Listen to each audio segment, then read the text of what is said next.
శ్రీనివాస్ గారు. ప్రేమైన శ్రీనివాస కాలనీ మీ అందరికీ ప్రభువైన యేసుక్రీస్తు నామములో శుభాలు తెలియజేస్తా ఉన్నాము.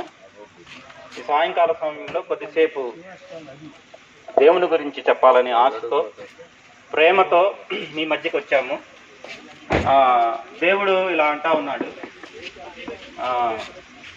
ఒక వ్యక్తి దేవుని యొక్క శిష్యుడు, దేవుని దగ్గరగా ఉన్న శిష్యుడు, ఆయన ఒక సంగతి చూశాడంట.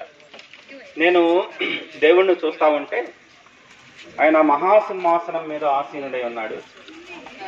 అయితే ఆ సింహాసనం ఎదుట గొప్పవారేమి, కొద్దివారేమి, గనులేమి అందరూ ఆ సింహాసనం ఎదుట నిలబడినట్టుగా కనిపిస్తా ఉంది. ఎందుకు నిలబడ్డా ఉన్నారు అనేది ఆయన గ్రహిస్తూ ఉంటే వాళ్ళందరూ చనిపోయి దేవుని ముందు నిలబడినట్టుగా కనిపిస్తా ఉంది. భూలోకంలో జీవించిన ప్రతి మానవుడు, భూమి ఎప్పుడు పుట్టిందో భూమి మీద దేవుడు మానవుని చేశాడు. ఆ మానవుడు చనిపోయి, మానవుడు ఇంతవరకు ఒకప్పుడు చేసిన మానవులు కావచ్చు, ఇక జరగబోయే ఆ పరిస్థితులు కావచ్చు, వీళ్ళందరూ దేవుని సన్నిధిలో నిలబడ్డట్టుగా కనిపిస్తా ఉంది. అయితే వారి వారి గ్రంథాలు దేవుని సన్నిధిలో తెరవబడ్డట్టుగా కనిపిస్తా ఉంది. ఆ గ్రంథాలు బట్టి ప్రతి మానవుడి యొక్క క్రియల బట్టి, వాడి యొక్క ప్రవర్తన బట్టి తీర్పు తీర్చినట్టుగా దేవుడు చూస్తున్నట్టుగా ఆ శిష్యుడు చూస్తా ఉన్నాడు.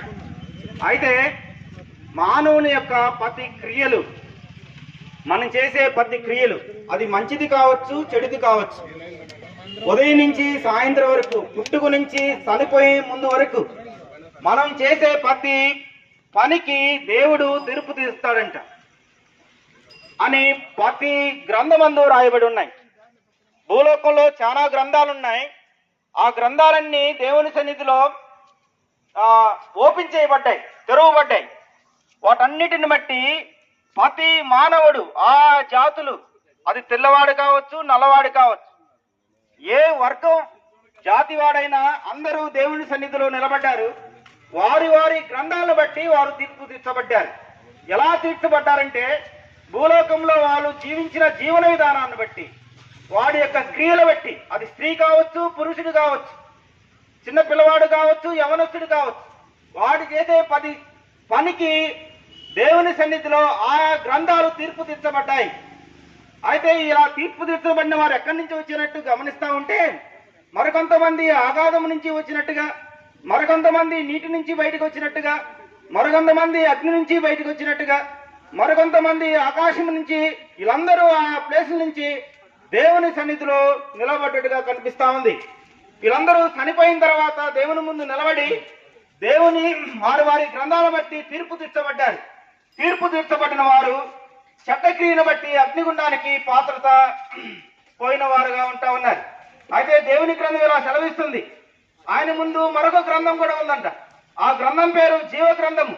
ఎవరు పేరైతే జీవ గ్రంథం ముందు రాయబడలేదో వారందరూ చనిపోయిన తర్వాత అగ్నిగుండానికి వెళ్ళినట్టుగా ఆ దాసుడు దేవుని భక్తుడు చూసినట్టుగా కనిపిస్తా ఉంది.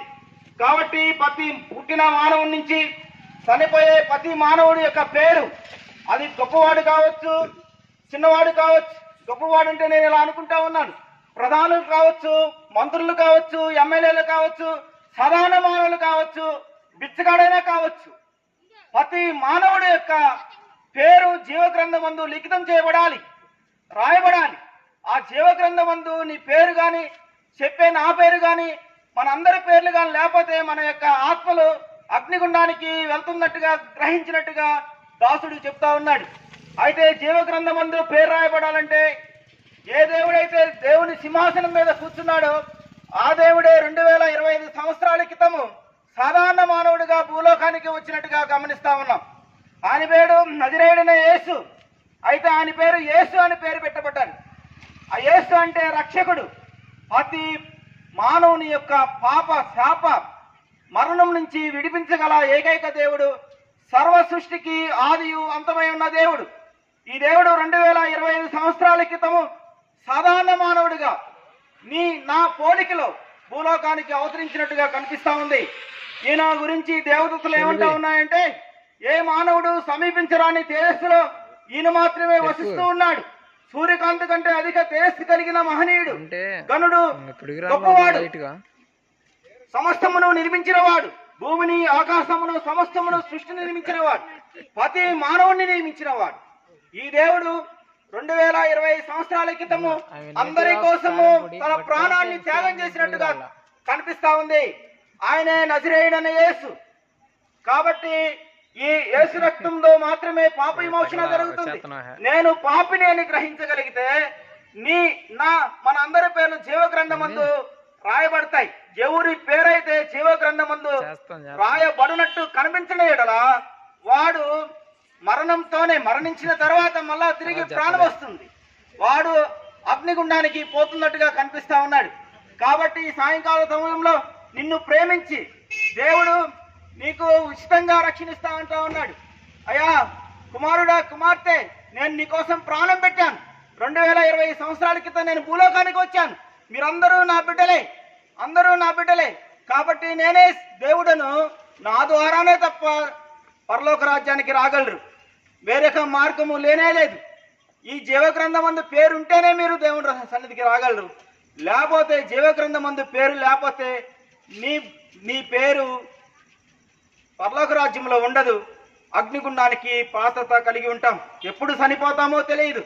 చిన్నపిల్లాడికి మరణం వస్తూ ఉంది, వృద్ధునికి మరణం వస్తూ ఉంది. ఎప్పుడు గతించిపోతామో తెలియదు. అంతలోని కనబడి అంతలోనే మాయమయ్యే ఆవిరి వంటి జీవితాలు, గడ్డి పుష్పం వంటి జీవితాలు. కాబట్టి హృదయంలో ప్రాణం ఉండగానే, అయ్యా నా క్రియల బట్టి, నా జననం బట్టి, నా ప్రవర్తన బట్టి నేను పాపిని, నా పాపాన్ని క్షమించు, నీ రక్తంతో నా దోషములు కడుగు అంటే ఎప్పుడైతే నీ స్మరిస్తావో నీ పేరు జీవగ్రంథమందు రాయబడుతుంది. దేవుని సన్నిధిలో నేను నిలబడవు, తీర్పులోనికి రావు. ఇది మంచి సువార్త, ఇది మంచి మాట. ఈ మాటను త్రోసిపుచ్చినట్లయితే నా ప్రియుడా, నా స్నేహితుడా, గమనించు, ఆలోచించు. ఇది సత్యమైన సువార్త. దేవుడు ఒక్కడే. కాబట్టి నిన్ను ప్రేమించి సువార్త చెప్తా ఉన్నాము. గమనించి, అయ్యా నేను పాపిని, నా దోషాలు క్షమించు. నేను చనిపోయిన తర్వాత, నేను చనిపోకముందే నా పేరు నీ జీవ గ్రంథంలో రాయని నువ్వు బతివాడుకుంటే, నువ్వు హృదయంలో ప్రార్థన చేస్తే, దేవుడు ప్రేమాస్వరూపి, ప్రాణం పెట్టిన దేవుడు నీకోసము ఖచ్చితంగా నీ పేరు జీవ గ్రంథంలో రాస్తాడు. చనిపోయిన తర్వాత దేవుని సన్నిధిలో యుగయుగాలు జీవించగలం. లేదనుకుంటే, ఇది నా కోసం కాదనుకుంటే అగ్నిగుండానికి వెళ్ళిపోతాము. కాబట్టి ఇది హెచ్చరిక కాదు, కానీ ప్రేమ కూరుపోయిన నిన్ను ప్రేమించి మాట్లాడుతూ ఉన్నాము. కాబట్టి గమనించి దేవుని వైపు చూడు. నీ పేరును జీవ గ్రంథంలో రాపించుకో. దేవుడు ఈ మాటలు దీవించును గాక. ఆమేన్.